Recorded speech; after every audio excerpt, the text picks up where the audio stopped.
is I can do it all by myself is, the John Wayne farmer out there in the field doing it all is such a mistake.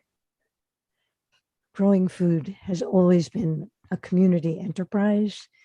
And we have here today with us several farmers and a non-farmer who have developed wonderful ways of supporting the work of the farm and getting the community to participate with them. So we have Florence Bon from France, who will talk about how participants support the farming that he does. And then we'll go to Natalie Kien in Norway, who actually facilitates, I believe, 3 different CSAs. The Norwegians have been able to grow the number of CSAs in Norway at an astonishing pace by getting the members to run their own CSAs with a little help from some trained farmers. And then we'll go to Brian in Portland, Oregon, who has a highly participatory CSA. And finally, we'll end up in Japan with Shinji Hashimoto, who from the very beginning has farmed together with other farmers and high amount of participation from their customers. So let's begin with Florent. Please take it away.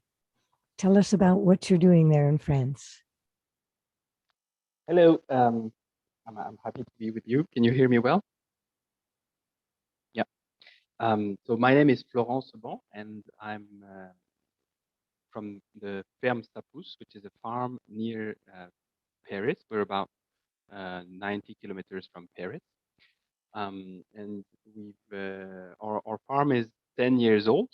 We're 3 people working on it, and we're doing vegetables, fruits, herbs, and a little bit of honey.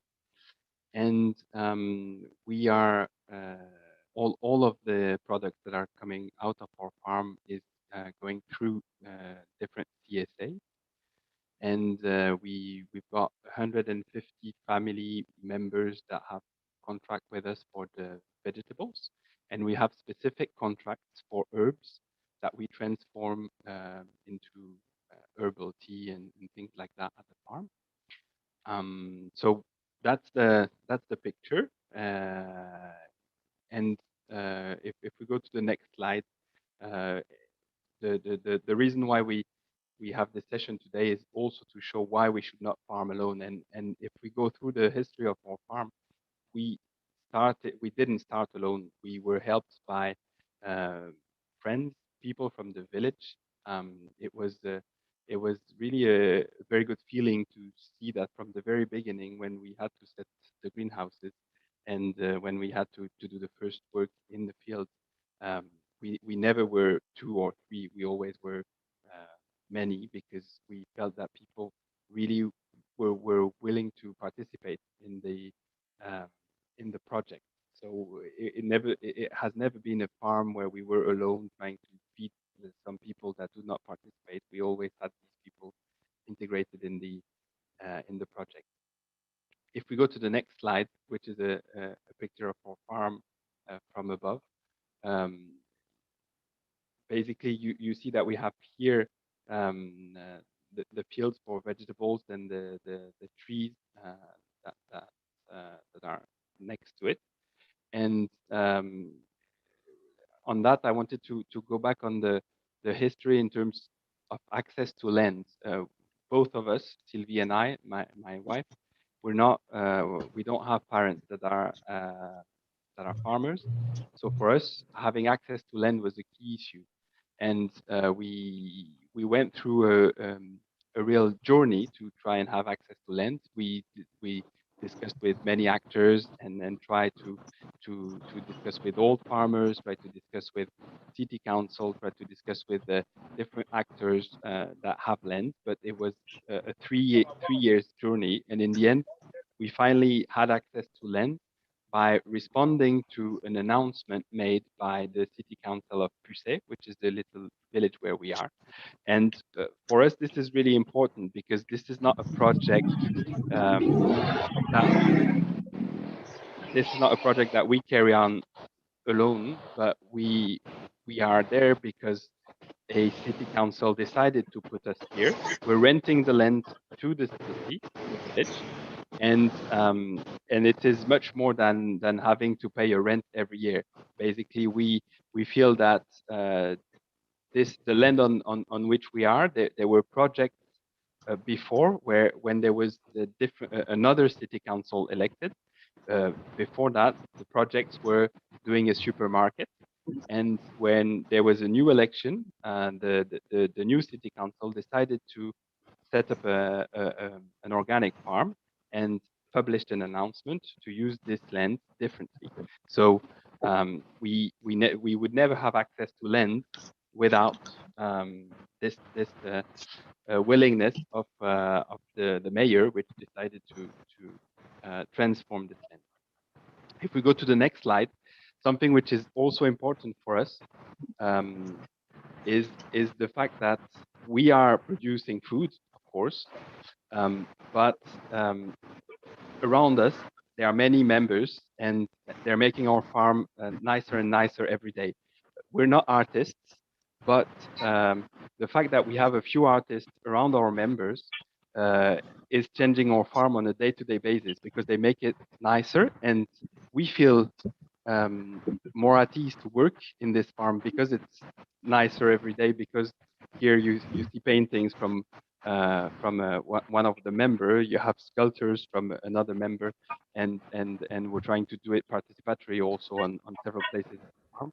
But for us, the fact that art has a place and that we are not bringing art in our farm, but the fact that the members are bringing it is really important because they feel ownership in the project and they try to transform it so that it's nicer. So that's one of the point we feel is very important. Another one in the next slide is the fact that people participate also in transforming our farms so that it's more coherent with citizens' wishes. We feel clearly in the society that there is a demand for farms that are more agroecological, for for planting trees, for putting more I don't know the English word, water, small water, and to try and respect biodiversity and reinforce biodiversity in all our actions. Here you see in the picture is uh, one day we did actually for the last 3 years we did several days like that where the members were invited to come and plant with us trees, so that we reinforce biodiversity in all the aspects of the farm. The next slide is the, the the weekly delivery. These are paintings that have been made also by a friend of a member. So I felt it was nicer to put you paintings sometimes than pictures. Here he painted the weekly delivery where we are in a sort of warehouse, and uh, so they're all coming to pick up their box on an every week basis. So we're delivering on Fridays, and we're delivering every Friday of the year. So we're doing 50 delivery in the year. We're only making 2 weeks for Christmas where we don't deliver. And for us, they're coming to bring to get their vegetables, but we are coming to get energy. And every time on Fridays when we go to the vegetable delivery, we come back with loads of energy for the whole week because they're questioning us, they're discussing with us. We're discussing about vegetables, about food, but also about politics, about the whole of the world. And we're not alone. If we have a problem, we share it. That's really the philosophy Elizabeth was actually talking about. Um, where traditional farmers here, when they have a problem, they keep it for them. When we have a problem, what we try to do is to say that this problem is a problem not for our family, but for the 151 family, our family plus the 150 members. And what you see is that it's way easier to solve problems when you are many brains than when you are 2 or 3 brains. And people around us, the members, they all have different connections here and there, and they all know different things that we don't know. So when the farm faces the problem, it's a problem for everybody. The next one is for us. It's also very important to have fun. And so we're having 2 or 3 parties, big parties a year, where we celebrate, where we have games. Here there's a show. We have theater, we have small concerts, and it's very important for us that members feel ownership in the project also, by having fun on the farm and meeting people that they could not meet in the normal life. What is really important for us is to realize that when we meet members and we realize that actually they've met with other members through the farm, they didn't know them before, and now they go and have a drink together. So we feel proud because we feel that the project is actually linking people, and that's really our aim here at the farm and with the members, is to create more links in the community. The next slide is the same thing when we do parties like that. We always have a huge place for children, because for us it's really important to work with them, propose them different kind of games. We also welcome classes from school. We have different animations for them, and we receive different schools from different ages. Next slide is the group when we party once a year, and we're all together, and so we share the same thing. And maybe to sum up with the slide after, for us, making our farm, the CSAs is helping us in making our farm more sustainable. So clearly, financially, the CSA make our farm more sustainable because the whole of the harvest is financed by the members for the whole year. But not only financially. For us, it solves one of the big sustainability problem, which is climate change, because we're facing new dilemmas with climate change, and the security that is brought by the members, solving problems, being happy even when the harvests are not there, and celebrating when they're there, is helping us in trying solutions to adapt to climate change. So for us, this is really important, and it's making our farm also more sustainable in social terms, because what we see in farming outside CSA systems in our country is that farmers are alone. They're not having a very happy life, while we are a group. And I'll finish with the last slide. We celebrated our 10 years, and the group was there. We were very happy. So one more slide, where everybody was in the field, and we did a big 10 to celebrate our birthday. Thank you. Thank you. I love your number 10 there. That's great. So now we'll move to Norway, where we'll hear from Natalie about the system there, how people get involved. Hi, everyone. My name's Nat, or Natalie. I'm actually from Australia, but I've lived in Norway for the last 5 years. I came here, and I want everybody to know this. I came here because they have free university education for everybody.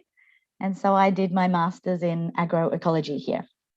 And I stayed because I became a manager of the local CSA farm in the university town. And then I took over a couple of more CSA farms in and around Oslo. Currently, at the start of this year, I had 3. Now I've just got 2. Yeah, so here's my presentation. We can just skip straight to the next slide there.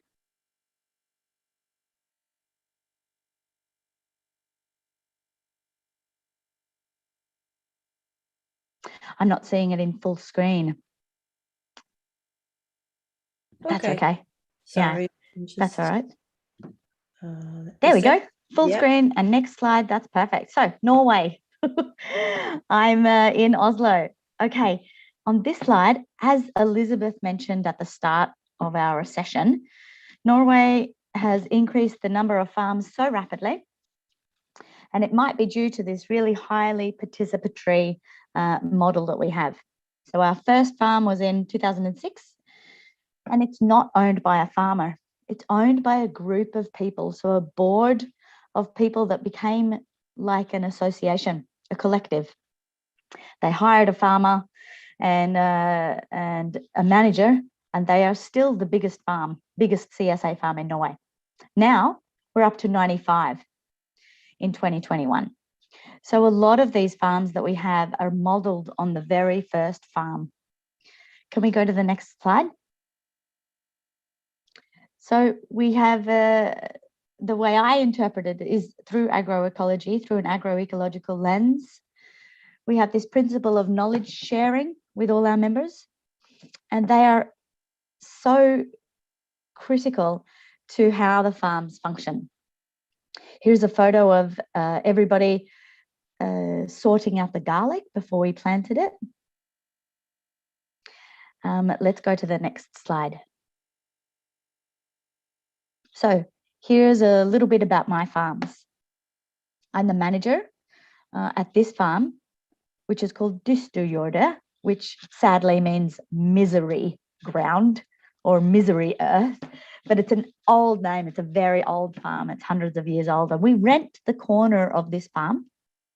And we rent this little corner here right in the middle of town. We are right in the center of town. That's the high school across from us and the main supermarket across the other road. And there we have about 190 members, a lot of kids. It's 6 years old, so a lot of kids are free, under 5, completely free. So a lot of kids have grown up with us. It's about $450 per adult share. And one share is for 1 year. We don't do family shares. We believe families are made up of all sorts of different people these days. So we get people to put the building blocks together and make up their own family membership. The share of our Norwegian farms is very important or very interesting because people harvest their own food. Of the 95 farms, CSA farms that we have in Norway, there's only one that does only boxes. The rest of us, all our members, do all their harvesting all by themselves. So we have to think about the design of our farm with people at the center so that old people, young people, disabled people can all walk through our field and see everything and pick it. Okay, next slide. This is another farm where I work. I'm on a seasonal contract and we're getting to the point where the Norwegian tax office thinks that that might be illegal and they need to hire me as a staff member. So that's good. I've been pushing them for a couple of years and I'm not a staff member yet, but I love this farm. I'm a member of it too. It's right on the northern boundary of Oslo. And last year we won Oslo's Garden Prize for Best Community Garden. So it also is run by members. We have a board. They're all volunteers, and they drive the decisions of how many members we'll have, what we should grow and things like that, with, of course, my input. It's about the same price. There they do have a family membership, and nobody counts how much food we take. It's all owned by the people. Let's move on to the next slide. This is Kjørkeby, the second farm. Shirkaby CSA farm again, photo from a slightly different angle. You can see this water in the background. That's actually Oslo's drinking water. So Oslo is on the other side of that lake and then down the hill. Look at this photo and you'll see what I mean by we designed the farm with the members at the heart of it. Right in the center is a long table for parties and discussions and picnics. And then there's it's not in this photo actually, but now there's a pizza oven, which is awesome. I had nothing to do with that. The members did it all. They organized themselves into different working groups throughout the year, and they get guidance from me as their farmer. So at this farm and at the other farm at Disagreements, we have a working group that runs the compost bins, and they produce hot compost. So that I make them turn it every week, and we get enough hot compost to use in our grow tunnel there, which is great. I can't ask for more than that. We also at this farm have a working group for trees and herbs. So all of the fruit trees, all of the berry bushes, all of the perennial herbs and flowers are grown by that group. I basically have nothing to do with it. Then there's a group that I manage and give pedagogical, oversight to, training to, that runs the what do you call it in English? Greenhouse, the polytunnel there. So I teach them how to look after the tomatoes, how to take the side shoots of the tomatoes. I teach them how to differentiate between the cucumbers and how to companion plant the tomatoes with basil and things like that. And they also set it all up at the start of the season. And then just yesterday, actually, they washed it completely and put all the new compost in there from their compost group. So the compost is also right at the middle of this field here. And it's, you can see it's done with market garden style. So we have 75 centimetre beds, but my pathways between each bed is much bigger than a market garden. This is so that people not so used to walking on farms can walk down the alleyways down the pathways between the different beds and feel confident that they're not standing on anything and they're not going to fall over, and they don't have to squeeze between the big bushes of kale and cabbage. So we really think about people not used to walking on farms being able to confidently and safely navigate around the farm, because like I said, they do a lot of the work, and they have to come every week or any day that they want to pick themselves. So about their harvesting, I send a weekly email. I send an update about what is happening on the field, the good and the bad, and I tell them what they can harvest and how much, and then they just do it themselves. Next slide. Within Norwegian culture and within many cultures around the world, there's a concept of community action together. You know, in the olden days, people all from one village would get together to help one neighbor build a new house, for example. This is very strong in Norwegian culture, much stronger than I see in Australia. And it's called dugnad. This concept of dugnad, that I badly translate as working bee, is really important to our model of CSA farming in Norway, because without dugnadder, or without this strong imperative need within all Norwegians to participate in community days, then I don't think it would happen. So our neighbours in Sweden, they don't have this concept. So none of their CSA farms are like this. It's just in Norway. So a dugnad, or a working bee, is when anybody can come to the farm, and all the members can come to the farm and they participate with me, their farmer, in working on the field. Sometimes I'll get them to do really terrible jobs, and sometimes they'll be really good jobs. they happen twice a week. For me, I run them on a Thursday night and then on either a Saturday or a Sunday, depending on the farms. I don't have to always be there either. Sometimes they could just be run by one of the working groups, or I write a big jobs list, really clear where the tools are, where the job is that needs to be done, add photos to it and explain to them clearly how they do it. And then they go ahead and do it. And I don't mind if they make a mistake. It's their farm. Let's go to the next slide. So one of the ways that I like to run my dugnads or working bees, is to mentor and nurture those people that really show commitment. And by doing that, I'm building a core group of people that have a really strong commitment to the farm, and they might become my board members next year. I recommend anybody starting a CSA farm or already doing one, that you try and fill your board with people that you work well with and people that have shown commitment to the farm, and get the right people on the board.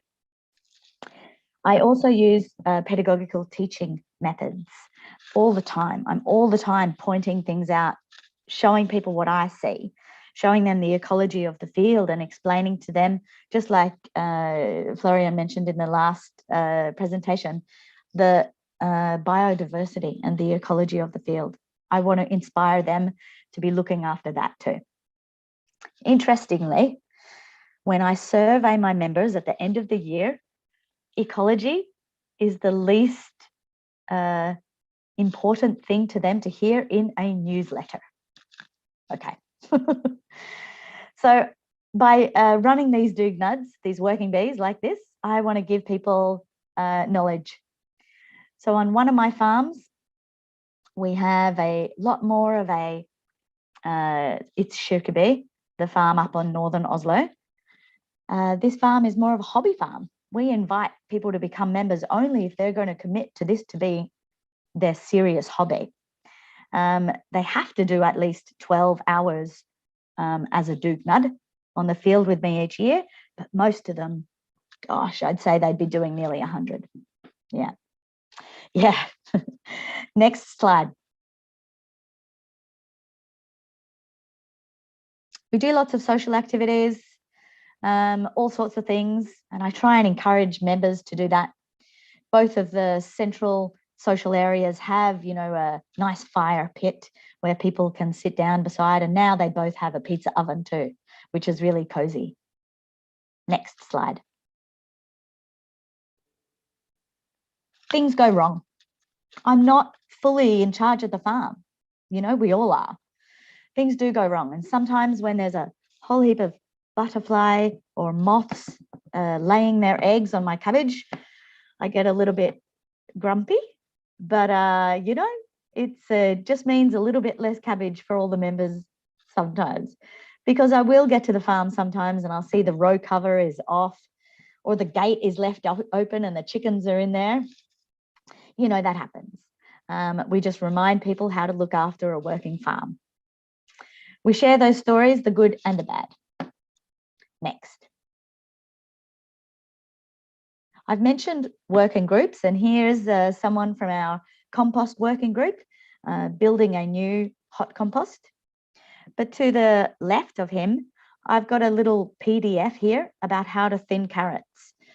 Without being mechanized, you know, we're small farm, we're all hands. We don't have big machines at all, or small ones. Thinning carrots takes a long time, usually. I don't do it. I get the members to do it. And they get to do it when the carrots are a little bit big so they can get a snack. So they love doing it. The kids love doing it. And you know, if you're farming, thinning carrots with your hands is one of the most time-consuming things there is. Next slide. Just to finish, here's the first dugnad. It was in April this year. The lake where Oslo's water comes from is still completely frozen in the background. the ground is frozen about 10 centimeters deep, and there's still snow on a lot of the ground.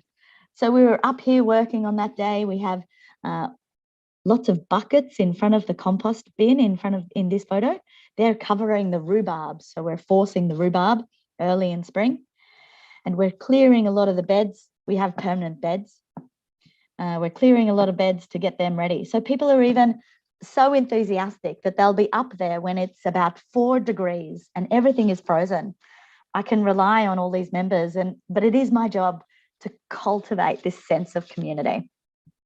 Yeah, thanks for listening to me.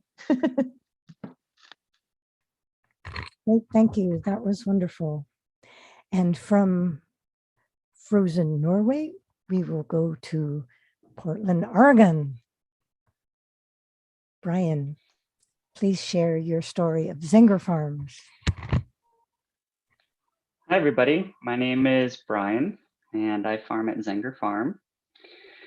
And I came to farming about 12 years ago. I was an attorney, and to keep my sanity, I went volunteering at a CSA farm and fell in love with it and decided to do an apprenticeship at Zenger Farm, and wrote my own job description and was hired on, and have been there ever since. So Portland, Oregon is on the west coast of the states, just above California. We have a Mediterranean climate. And next slide. So we're a nonprofit farm. We lease land from the city. And as you can see, we're surrounded by homes and warehouses and industrial sites. And our land includes quite a bit of wetland. So that's why the city owns the land, to prevent flooding on nearby roads and to preserve that environment. But then we farm on the uphill portions away from the wetland. And most of our vegetables, about 90%, go to feed about 180 families per week. We farm on about a hectare. And our nonprofit organization does quite a bit of work, and we just have 2 staff members who farm, myself and one other person, and then a crew of apprentices. I'll talk about that later. Our organization was formed about 26 years ago, and it's grown ever since. And I'll talk a little bit about that change. Next slide.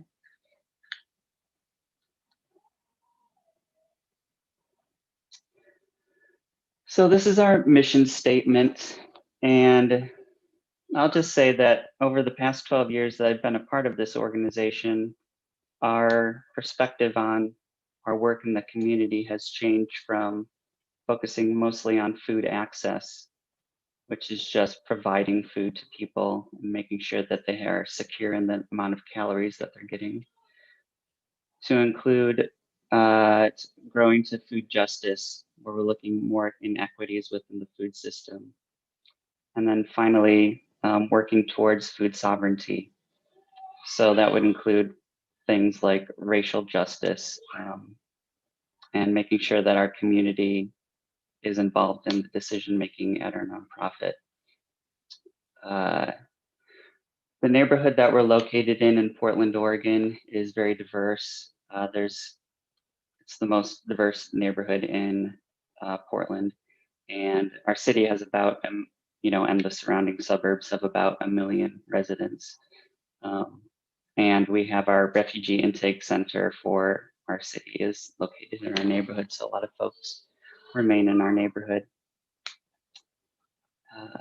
And so this would be a good time to share our land acknowledgement, which is that this land is located on the junction of 2 major rivers. So there are quite a few indigenous groups inhabiting this area: the Clackamas-Chinook, Tualatin Kalapuya, Wasco Rishram, Multnomah peoples, and other folks who made their homes up and down the thousands of miles of river.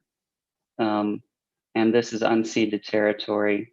And Oregon and Portland have a history of racial exclusion, exclusion from property rights, and so on. And so we're really on a journey to create more authentic relationships with our Indigenous community and other minority communities. Next slide.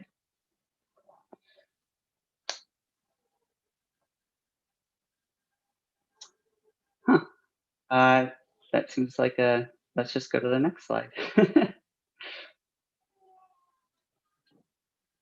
Great. So when our organization was started, there was a farmer on the land who was running a CSA just as a for-profit business, and then a nonprofit organization was started to host children at the farm. And it grew to the point where we were having 10,000 children come out each year on field trips through their schools. And these were just general topics on wetland ecology and farming practices. But over the course of the years, we have tried to focus on Black, Indigenous, and other people of color. And so we've developed a partnership with our local school district where every student in the 5th grade comes out to the farm 3 times each year. And it's lessons that complement their curriculum. So an example would be talking about, the rotation of the Earth around the sun and the tilt of the axis and shortening day length and the amount of eggs you get from a chicken based on the length of the day and so on. Next slide. We also have a program, our Community Chef program, which is led by women of color. And these are women from many different places around the world who are sharing their traditional cooking cultures and recipes. They lead workshops, they do demonstrations at Csa Pickup, they lead community dinners around certain topics. And many of these women are also starting businesses, and so they're incubating their business and just learning leadership skills through this program. Next slide. Like I said, we run a farm apprenticeship. This is really designed for folks who have little to no experience farming. And as our program has evolved, we've really tried to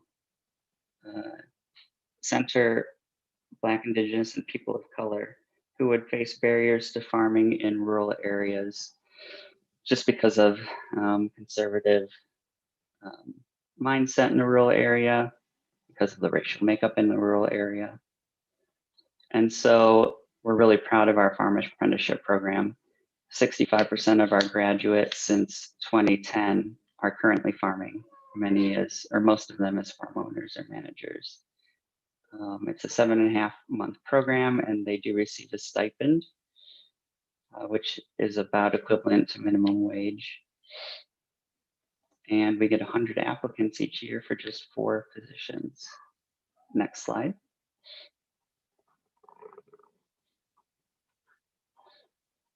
So we have 2 CSA pickups. One is on farm, and we really try to outreach through partner organizations that are identified with Black, Indigenous, and people of color, so that our membership is more reflective of our neighborhood. We have a sliding scale in our CSA, which is a little bit unique. You can either pay more than the standard price or pay less. And the reason why is that, if you're making above a living wage, you ought to be contributing more so that those who make less than a living wage are able to pay less. And really trying to not be a CSA that is about just supporting the farmer, but also supporting the other members in the CSA. That's a recent development. Before that, we had a scholarship fund, which was a fund that members could optionally contribute to, and then people would have to apply to get that discount. And we just find much more participation through a sliding scale where people self-select. We receive about 5 times more in donations, and we are able to distribute, 5 times more in discounts because of this. In the States, we have a food stamp program, which is a program where food is subsidized by the government if your income is low. And so there's some difficulty in the States for farms accepting food stamps. And so we have a local CSA coalition that represents about 60 CSA farms in Oregon. And they process the food stamps for us. And they also run a matching program. So for every dollar you spend in food stamps, you get an additional dollar matching funds. So with a combination of the sliding scale and this matching fund program, our lowest income members will pay just 25% of the cost of the CSA. Next slide. This is a program that I started about 6 years ago, and we connect local farms with health clinics, and we do a CSA pickup at the health clinic. So this started off, like I said, about 6 years ago when 25 patients at our local government health clinic picked up shares at the clinic. There's a community health worker there who was able to check in with them about appointments and their condition, their, like how their health is doing. All of these patients have diet-related chronic illnesses. And the wonderful thing about a CSA, and we can go to the next slide, is that, it's grown to the point where we now have 4 farms delivering vegetables to 300 patient families at 7 health centers in the area. And this is funded by grants from government, grants from foundation, and then it's also funded by our low-income government insurance program, Medicaid, which has a flex funding option. And the best example I can give you of that is if somebody has asthma and their asthma gets worse during a heat wave, it's much easier and much more cost effective to provide an air conditioner to that person rather than have them go to urgent care with an asthma attack. And so this flex funding is meant to deal with health issues outside of the traditional health system. That's been pretty hard to obtain, and we're pretty proud that we were able to get this funding available. But I was going to, and now we can go to the next slide.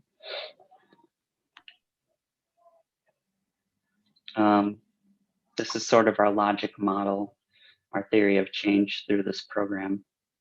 And it's just wonderful to be a part of a CSA because you get 26 weeks of vegetables, some that you've never eaten before, like kohlrabi or fennel or rutabaga. These are not popular crops in the States. But when these patient families get these vegetables, they're exposed to new foods. They develop new eating habits. We give them a lot of support in how to cook those meals, demonstrations from our community chefs. And we're really hoping to change their eating habits over the long term. And this works I think that CSA is just the most powerful model for this type of behavior change that can really impact people's health. There's a lot to say about this program, and it's going to continue to grow into the future. We've secured more funding, but I think I'll leave it there. And so the next slide. And you can find out more about all of our programs on our website. We have an example of our sliding scale up there if you're interested. And thanks so much for your time, and I look forward to your questions. Great. Thank you so much, Brian. And our last speaker, we'll go to Japan, to Shinji Hashimoto. Yeah, I add some slides. So can I try from my side. And if it's difficult, oh yeah, this is the one that I sent to you, right? Yes. Okay. Shinji, you just can tell me when to change the slide. Yeah. Okay. My name is Shinji Hashimoto from Japan. And actually, I used to live in Rio de Janeiro when I was a high school student. So I used to speak some Portuguese and maybe bonjour over there, but boa noite here. It's the middle of night in Japan. I farm in middle of a mountain in west part of Japan called the Tamba area. And our area is famous for this Take movement, which is very similar system to the CSA, community supported agriculture. We have started this Take system since 1975. And my farm, I grow about 50 to 60 different kinds of vegetables over the year. And I also raise chickens for eggs for 200. Me and another farmer, we have about 200 consumers supporting our farm. And I also used to be the board of urgency. Now I resigned. Okay, next. Main source of my farm is from the chickens, and I use the chicken compost to raise the vegetables. And next, yeah. And for the rice, I use the duck for weeding. Duck is very efficient, eating weeds, and also supply the oxygen by swimming around the paddy. And they also eat some many of the paste. So the farmer has to not, we don't have to use weed side. Okay, next. This Take Farmers group was formed in 1975 with 30 different producers.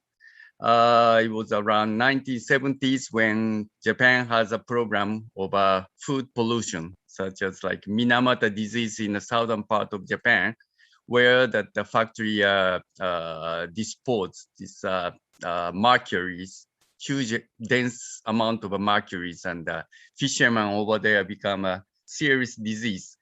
Or the people, because of the use of a heavy pesticides, some people had some problem. So there was this Dr. Yasuda from Kobe National University. He's an agronomist. He really warned to the people that we should avoid eating the food in the supermarket. And he organized this food pollution seminar in a Kobe city. And one of the agriculture teacher from my village called Mr. Kondo met with this Professor Yasuda, and they discuss and decide to bring all the farmers and consumers together to form into the Take group. Okay, next.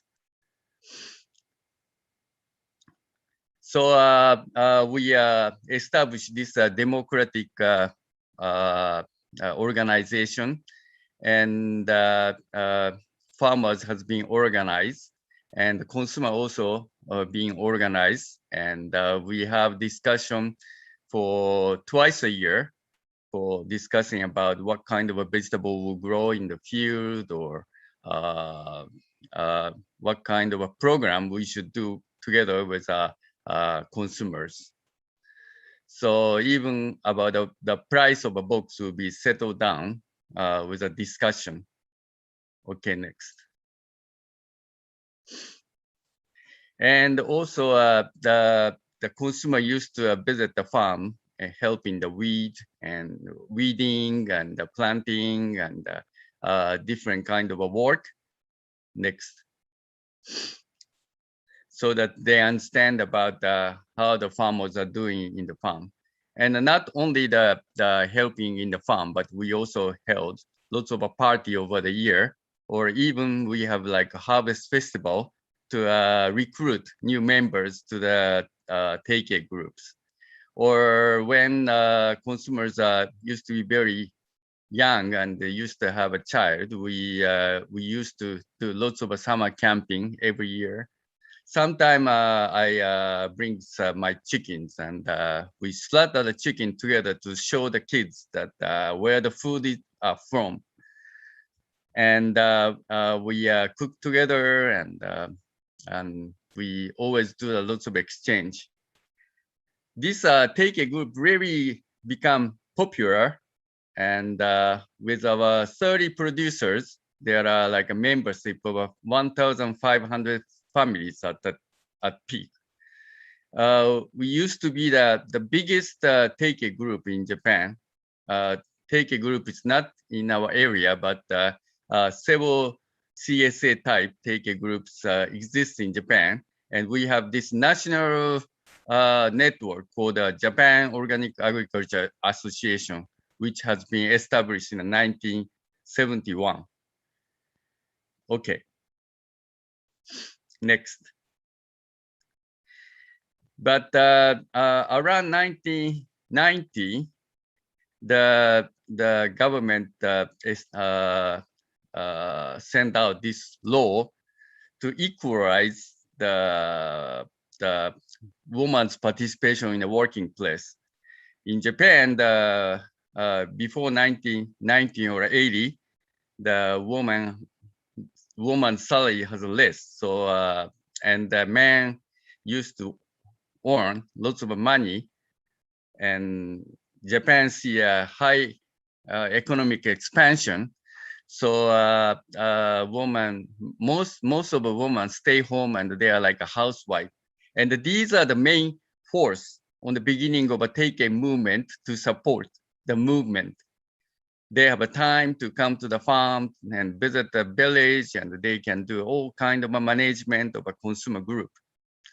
But after 1990, we see less members because more women join into the company and working. So we don't see lots of volunteers anymore. We decide to focus we try to shift our market to the conventional market. So we brought lots of science, and farmers start doing this soil analysis and like IT chart to calculate how much amount of a compost and mineral fertilizer and organic fertilizer we have to use in order to make a certified beautiful quality vegetable products. Okay, next. And many young also organic farmer visit our area, and some of them become professional organic farmer. Some of them join to the larger like organic rice production group, and also there are younger villagers who turn their agriculture into organic, and even we see lots of processed food. But more I see this kind of a vegetable field, I saw abundant of degraded carrots or second grade cucumber dumped in a field. I start feeling a contradiction, like why we started this organic when we thought about the food issue and tried to notice consumers about the problem that we face in a village and rural area. But we like end up our organic farming into the like commercial oriented organic agriculture. Next. And because we brought this scientific knowledge, some people start getting like a prize of high quality organic food with contents of a high vitamin and high sugar contents, and we are like in a newspaper become famous. Okay, next. The number of farmers and the area of the land in our area just keep increasing, and also the organic certified farmers also start increasing. Okay, next. And more farmer visit and the young people take part in a farm. There are more than like 70 organic farmers in my village now.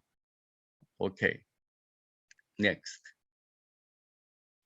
But in the 2040, I really face up with a serious flooding. This is the heaviest flooding that I ever see in my farm. Even the old farmer who lived more than like 80 years in a village told me that they never see such a flood before. My farm are all covered with soil, and my house are all covered with stones, and I really wonder how I can recover. But there are lots of volunteers because I really supported by the consumers in the city. They really came and helped me bring my farm back. Next. But this was not the end. The 2016, we see a heaviest snow, and more than like 19 greenhouse has been collapsed in my area. And 2017, the really heavy typhoon came and blown my chicken's house. And 2018, another typhoon came and blown out my greenhouse that repaired from the snow damage. And the 2018 again, that was in July, so it's before August, but we have a heavy rain again, and my field dumped into the muddy rains, and many of the vegetables died. I think it's due to the global warming. I start wondering whether it is possible to continue my farm. I was born in Hiroshima, not this area. I just moved as a new farmer in the 1989. So I'm growing vegetable more than like 30 years here. But I see lots of this climate changing coming every year. I thought that the farming is not, it's really difficult and I cannot continue. So I really felt like maybe I quit the idea of take a farm and go back to my hometown, Hiroshima. Okay, next. When I took a decision to withdraw my farm, one of the huge food co-op with more than like 1 million members came, and they said that they really told me that I should not quit this farm, and they told me why I'm going to quit, and I told them that I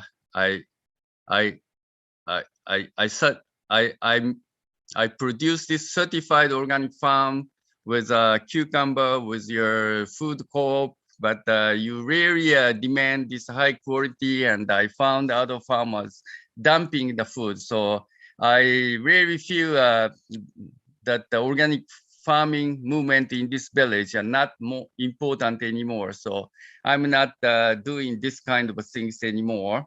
And since my Take a Farmer members are getting older, I really feel like I have no reason to continue this organic farming in the village.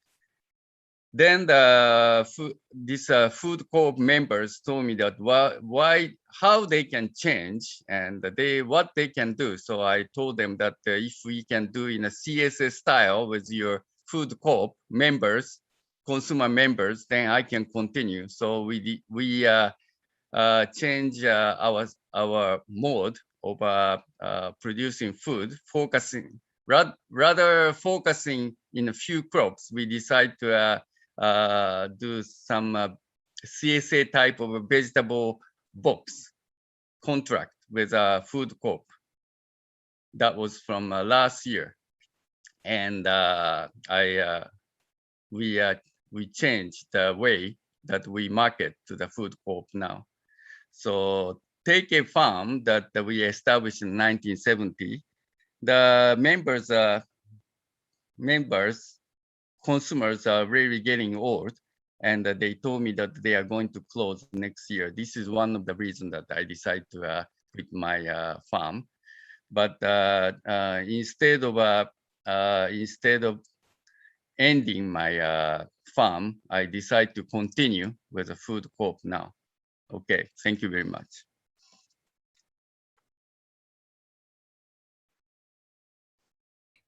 That's an amazing story, Shinji. Up and down. What a ride you've been on. Well, I've invited people to ask questions in the chat. One question was to Brian. Are the school trips free? And do you get any federal or local funding for the community chefs and the apprentices? Yeah, the school trips are free. The local school district,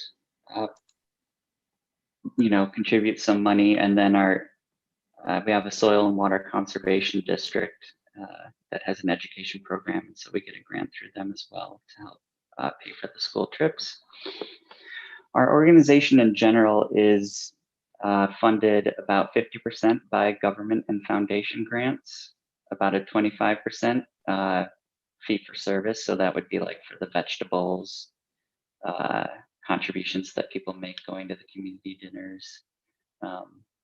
And when we aren't in the pandemic, normally we have summer camp going on. And so there's fees for that. And the last 25% is individual and corporate donations.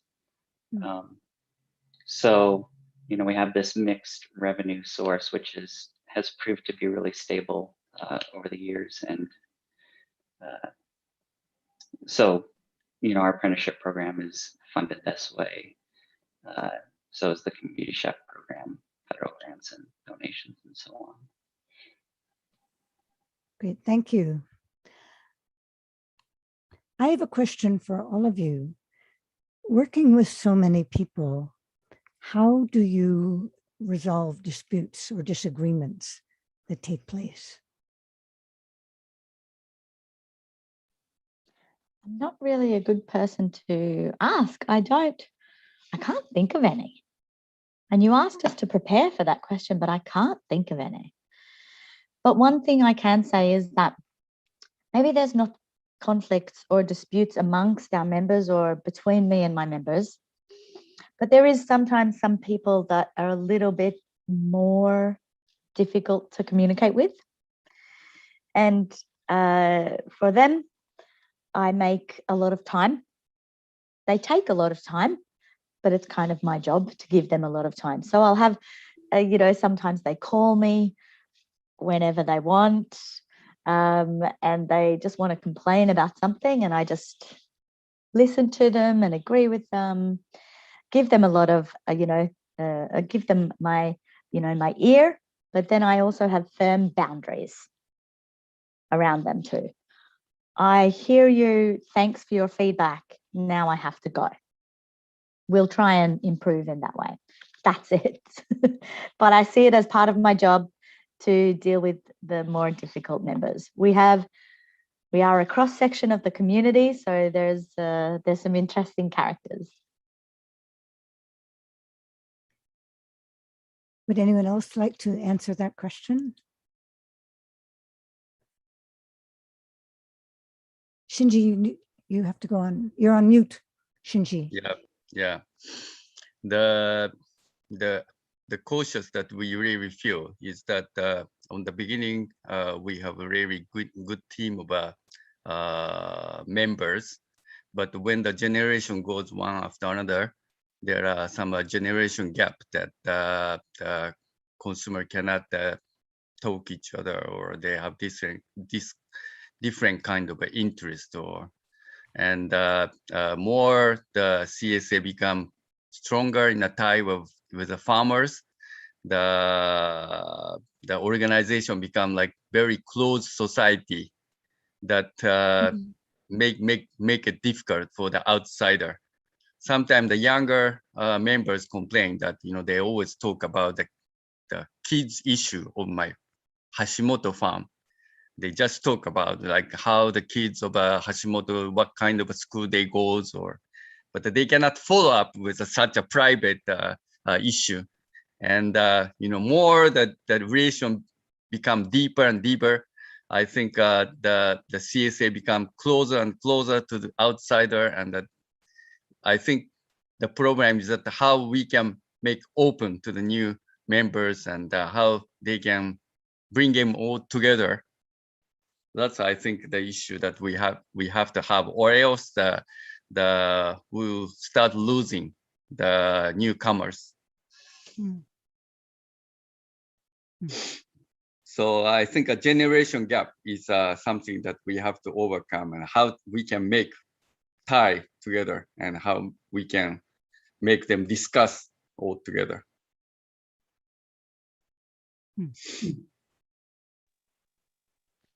That's really I interesting. can try to answer as well.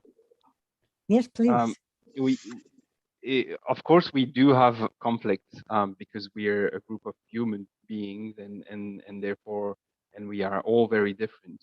What we try and do is to say that when some people have some misunderstanding with the farm on the way in which it goes, is to always bring back the issue to the group and to not personalize any conflict. And there are boards, and there are general assemblies, and there are working groups. And what we try and do is to play on governance, so that the one issue between one person and another is put to the group, so that we're trying to solve the issue. So never keeping one nasty comment just for us, but to bring it to the group, so that if you have a problem, then we discuss it all together. And I think what Shinji was saying is really important. To how do we go outside the CSA to bring people to get people with us, and how do we not close? We make sure that we're not closing the CSA, and that we're something that is very open. And I think we should always try and think events that will bring CSA values outside the CSA. What we're doing, for instance, this Sunday for Halloween, we know Halloween is actually something which is in France. It's really not in the culture of CSA movements. This is seen as a US thing, and but we see children more and more being interested in Halloween. And so what the CSA decided to do is we will go on the main village square, and we're doing soup, we're doing all kind of food things, and we're all trying to be in the party Halloween, and we're doing music and things like that. So basically, we're trying to bring our values on good food, but in the common space, and not to remain in our side with those that have the truth with the common food thing. No, we're doing, and we're exchanging, and we know Halloween is not a party with the values, especially because Halloween is in France, and I'm sure it's the same thing elsewhere. It's a very commercial party. So, but let's try and move it and bring our values in it. So we will probably be more reachable by young people from different communities that are not always in the CSA. Thank you. Ryan, did you want to say anything about that? Sure. I'll just say that within our community, I don't think that there is that much conflict. Most of the conflict that exists within our organization is between staff or between organizations. Really just, are we following our mission, vision, and values well? And so these conflicts can be really generative. discussions where, we discuss the pros and cons of different situations, and are we doing this in the, best way for our values or not. Of course, sometimes it always doesn't go that way, so I won't air out all of our dirty laundry, but when it does go well, it's a structured conversation, like Florent was saying, using governance models and so on. From our CSA members, it's usually the conflict is that, they don't know how to prepare these vegetables. They didn't quite realize the amount of cooking that they signed up for. And CSA just isn't, it isn't a program for everybody, unfortunately. You've got to have time, and you've got to have, like a desire to experiment in the kitchen and so on. It's really about learning a new cooking style. So that's all I have to add. Okay, thank you. There's a question in the chat that comes from Mexico. Josefina Sendejas says, my admiration to Shinji's resilience and wisdom. I'd like to know more about how the new food co-op is doing, and if he thinks it will endure. What would be the keys for it, taking into account that climate change will keep going on?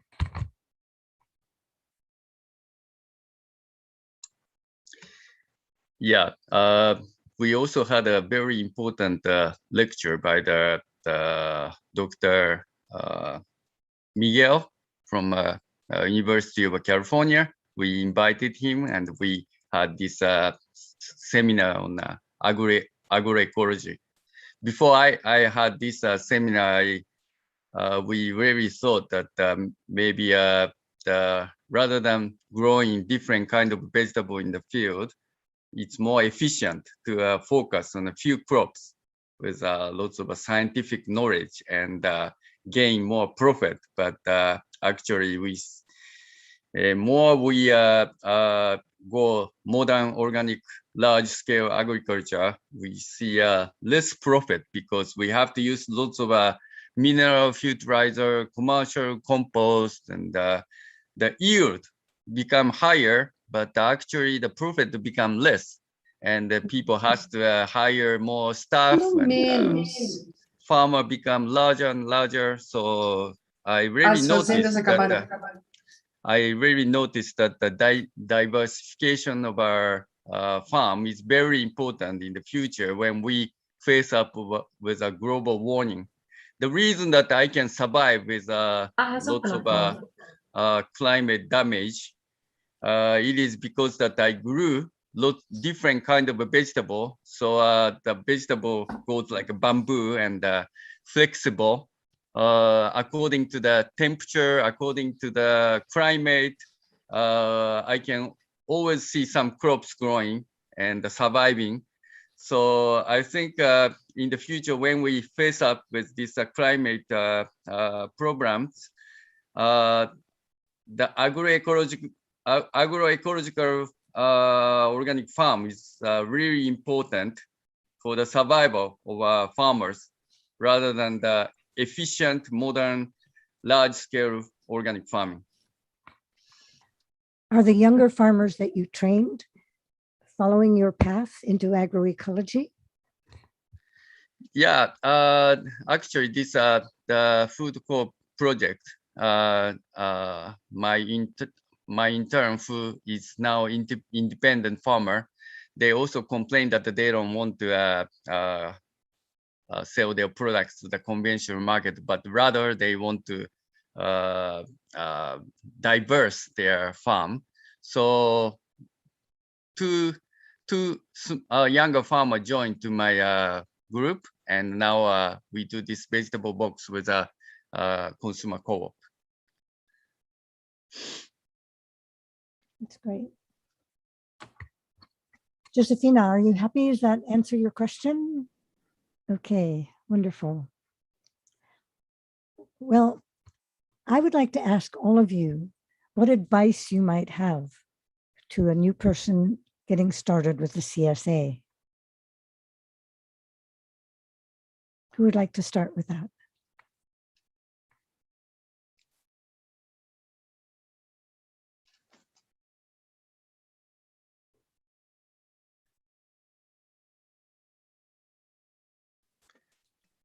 Shinji, go ahead. Okay, actually, the organic market in Japan is not growing. So majority of consumers in Japan feel like pesticide that the government allows safety, so we don't have to worry about it. And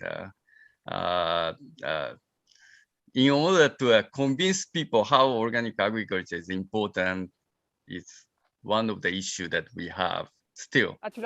Yeah, still.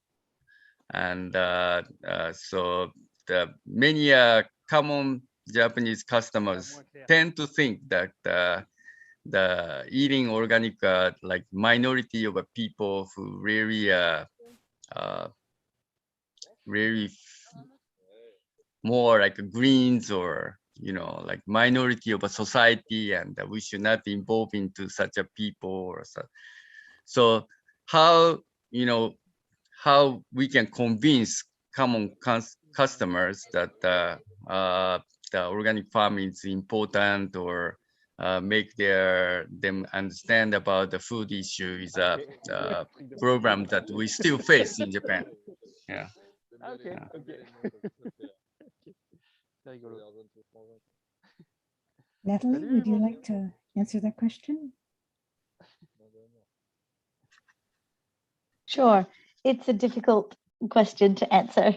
Elizabeth, you might be the best one to do this.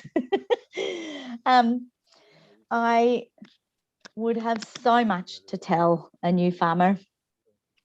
There's so many different models of CSA around the world. Don't go with the one that you think seems cool. You've got to work out what your consumers want, because you need a lot of them to be able to make this your living.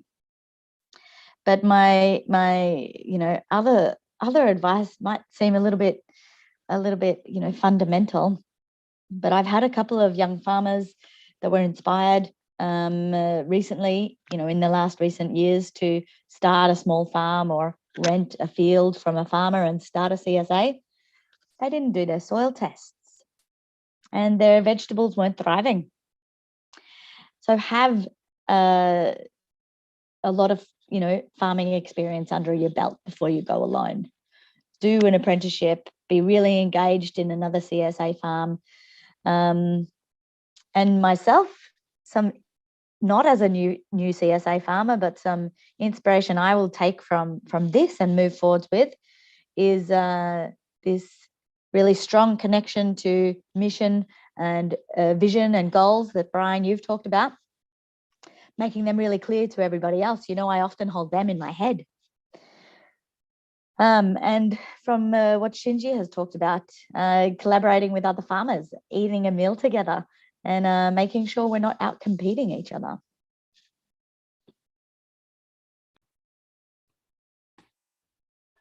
Brian, would you like to say something? Sure. Florin kind of mentioned this, but in the States, there's just a lot of hurdles that folks have to jump over to start a farm. Access to land is really difficult. Access to the technical knowledge that you need to be farming it takes years of practice, and I feel like it's best obtained with hands-on working on another farm. But for CSA specifically, I prefer the term community farm rather than community supported agriculture, because CSA seems to imply that the farmer it's a one-way avenue where the farmer is being supported by the community. And instead, I feel like a successful CSA is one that is building community and creating community that supports everyone in it.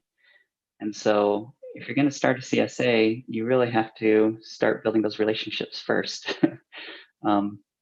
It's sort of like growing crops. First, you have to take care of your soil before you're going to see a harvest.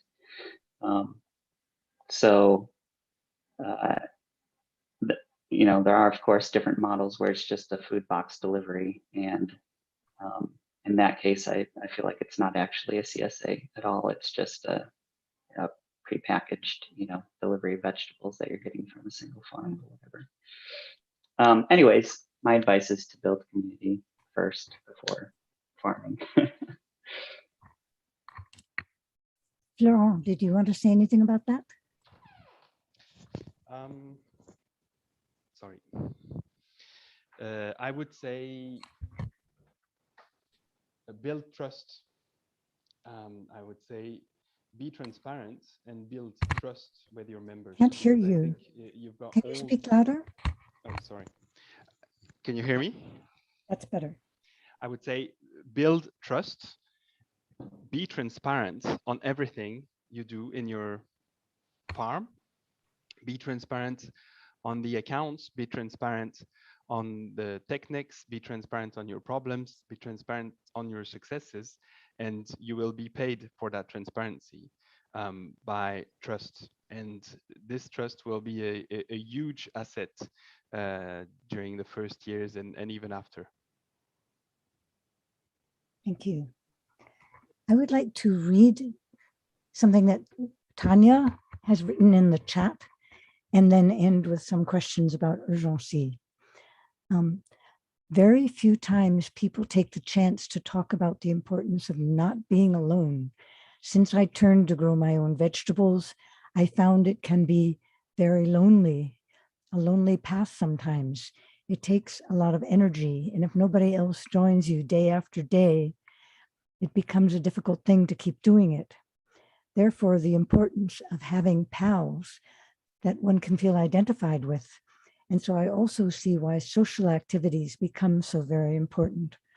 Culture then is made by both types of relationships, that with the plants and also with the people.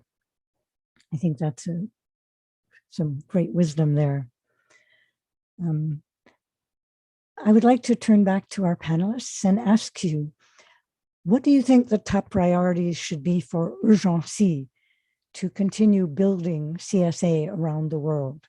What can urgency do?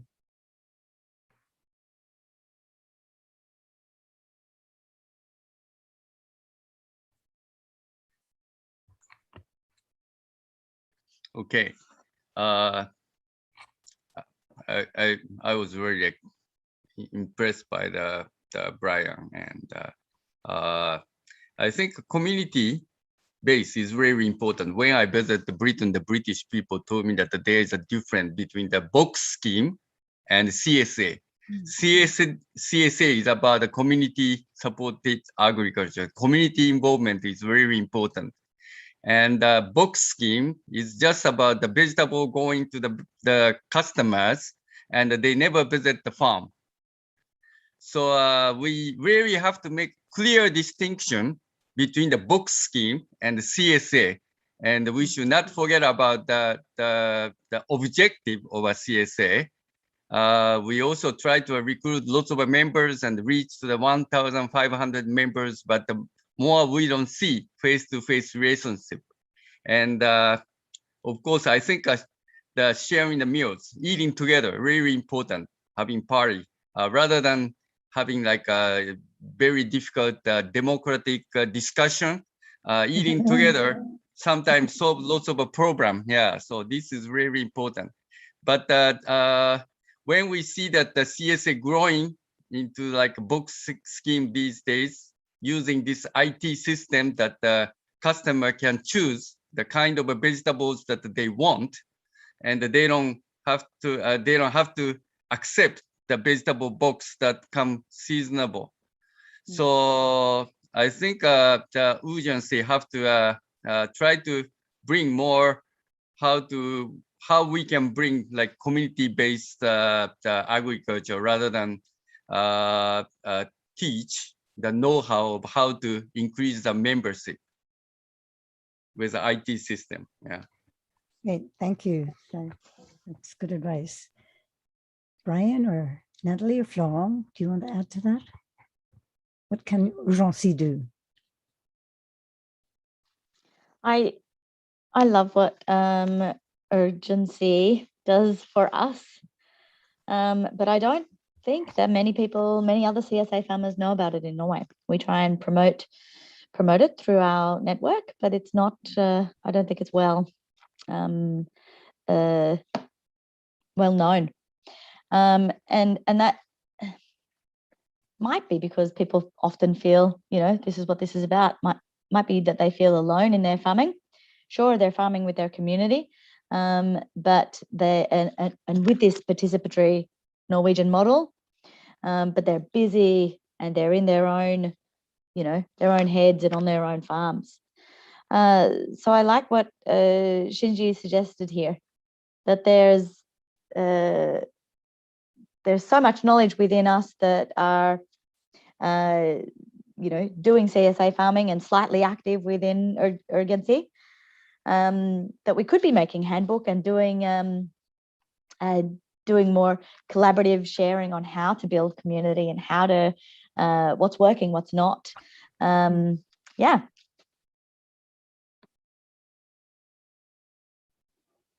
Yeah, I really love just this farmer to farmer knowledge sharing is really valuable. And, doing that through different forums and different media, I think would be great. Whether it be a handbook or, like this conference right now or what have you. Yeah. I think when COVID is over, if we could get a wad of funding to bring CSA farmers to visit one another in different countries, it would make a big difference. It would really give a burst of enthusiasm. And I think that's a great idea, Elizabeth. Norway has so much money, it's disgusting.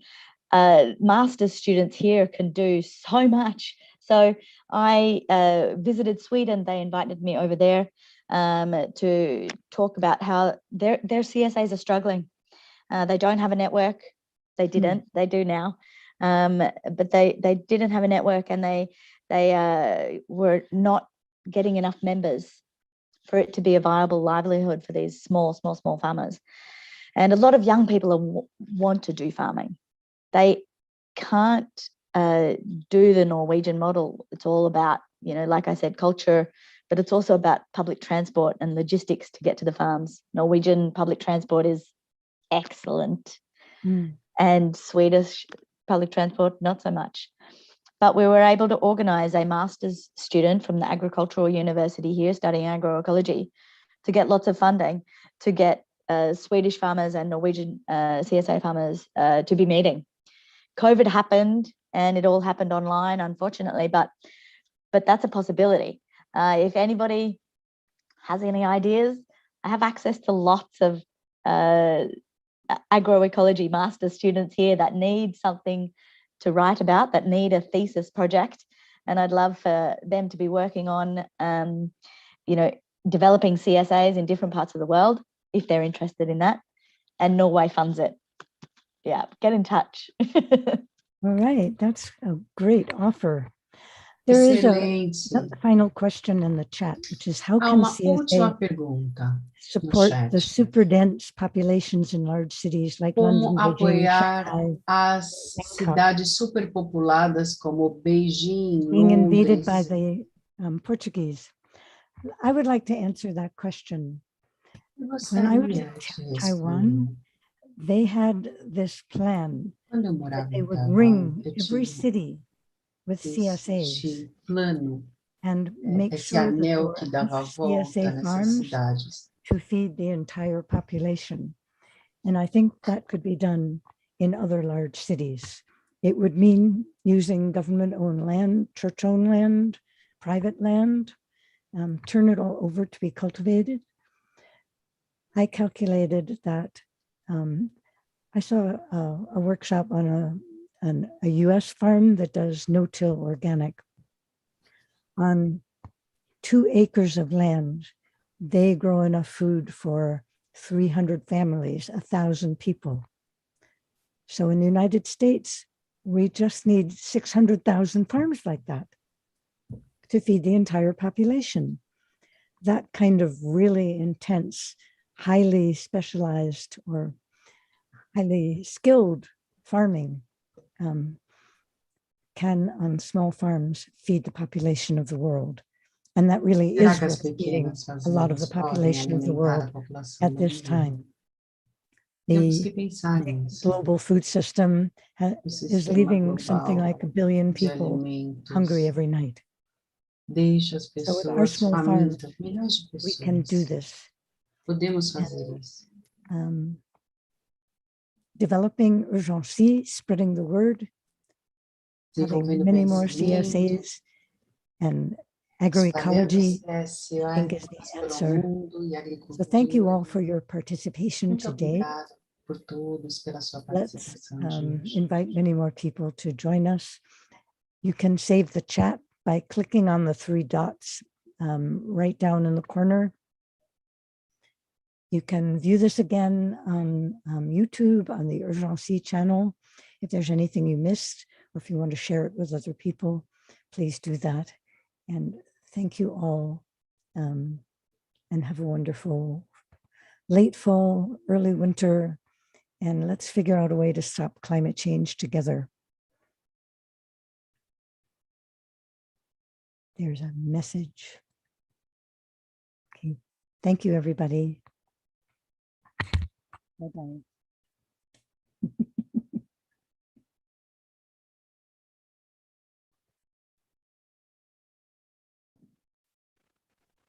Thank you, everyone.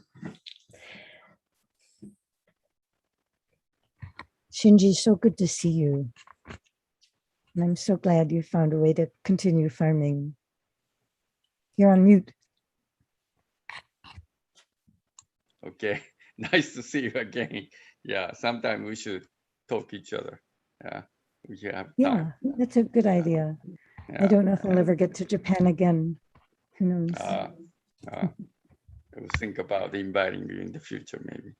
You enjoy Japanese food. I do, indeed. Yeah, after Corona.